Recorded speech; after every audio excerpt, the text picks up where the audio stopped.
Hi, I'm Daniel, I'm a sleep physician, and if you're insomnia, this channel is for you.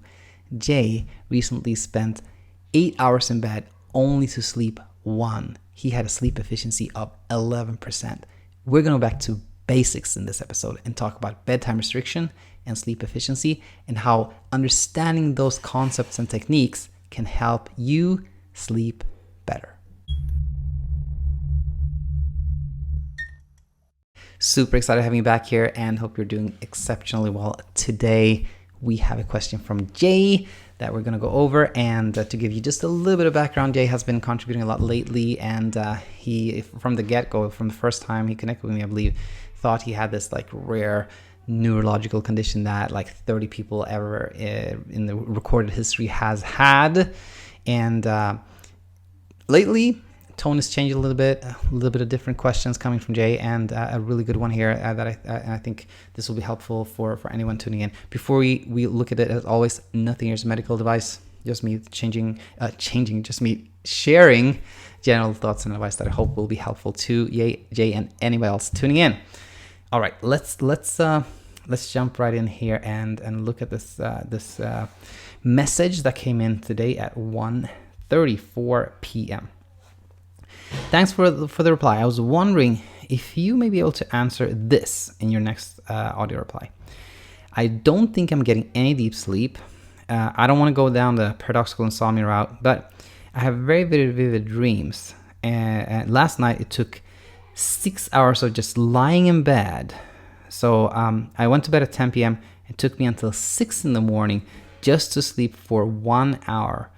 I'm not diagnosed with sporadic fatal insomnia, but in the meantime, it is fair to say it's chronic insomnia. I just wish I knew how severe chronic insomnia can get. Insomnia is wrecking my life.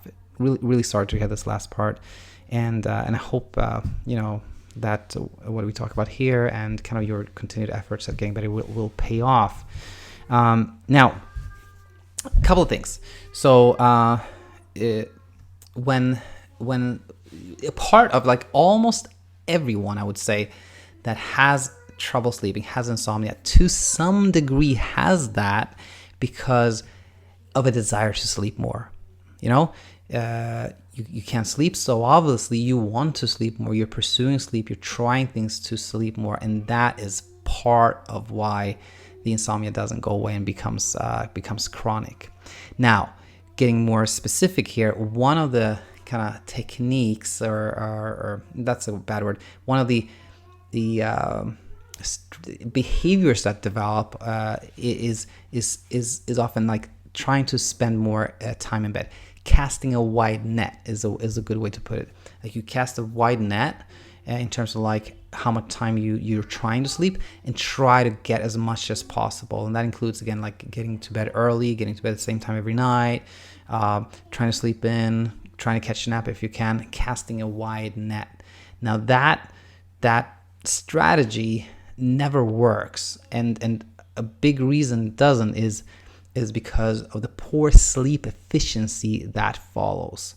So what is sleep efficiency? Well, this is where I said, I'm kind of going back to the basics here. My first ever episode here was on bedtime restriction, where I also talk about sleep efficiency.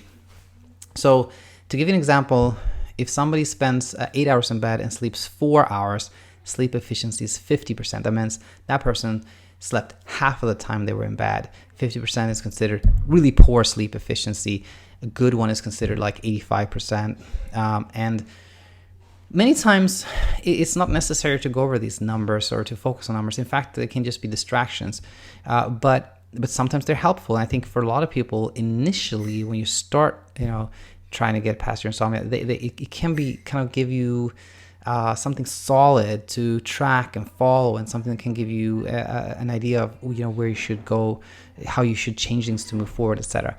And so going back to Jay here, sleep efficiency, if you're in bed 9 hours and you sleep 1 hour, is 11%, which is not good at all.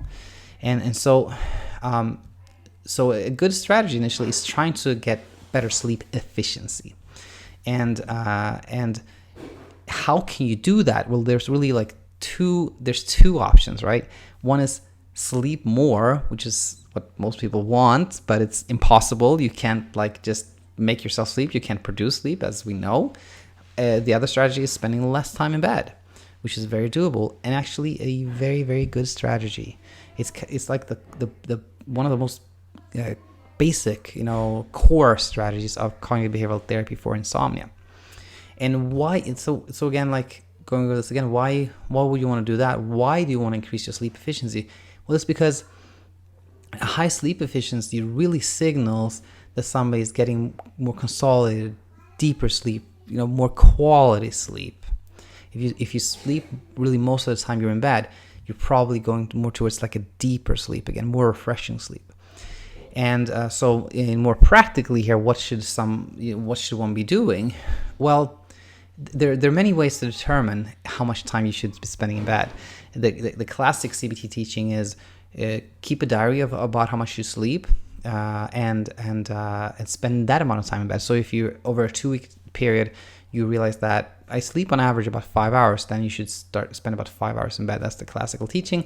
What I do in clinic is I just ask people like, how much sleep do you think you need? People say 6 hours, and then I go, okay, let's start there. Let's start with 6 hours. Or people go 8 hours. I need 8 hours, which usually is a little too much time spent in bed. And then I go like, well, let's start with 7 hours in bed. So something between 6 and 7 hours, it typically works for almost everyone. Almost everyone ends up starting at that amount of time. That sleep window is another way to put it. Sleep window.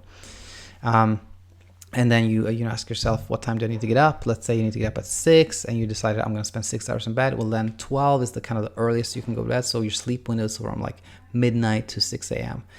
And it may sound like really counterintuitive, like, I'm only getting 1 hour sleep. Like, why should I spend less time in bed? Well, you mentioned here paradoxical insomnia, Jay. A lot of people that spend 8 hours or 9 hours in bed and estimate sleeping 1 hour really do sleep more than that. And it's again because that sleep efficiency. If you have poor sleep efficiency, you never get deep sleep. You're in this kind of superficial sleep that feels like no sleep at all.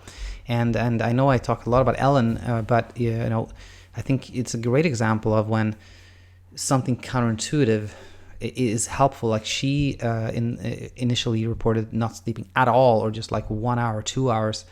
And then she committed to cognitive behavioral therapy for insomnia. She spent less time in bed. Lo and behold, 5 weeks later, 6 weeks later, took a while, but then she really started getting better, sleeping more, and then slept like a solid 6+ hours regularly after about 2 months or so. Episode pod 33, you can listen to that. That's kind of a summary of Ellen's story. So Jay, hope this was helpful. Anybody else that's tuning in, or you, Jay, of course, any more questions are super welcome. Daniel@insomniainsight.co is my email, or you can leave a comment here as well. And that said, we are concluding episode 243, and I'll see you back here tomorrow. Until then, take it easy.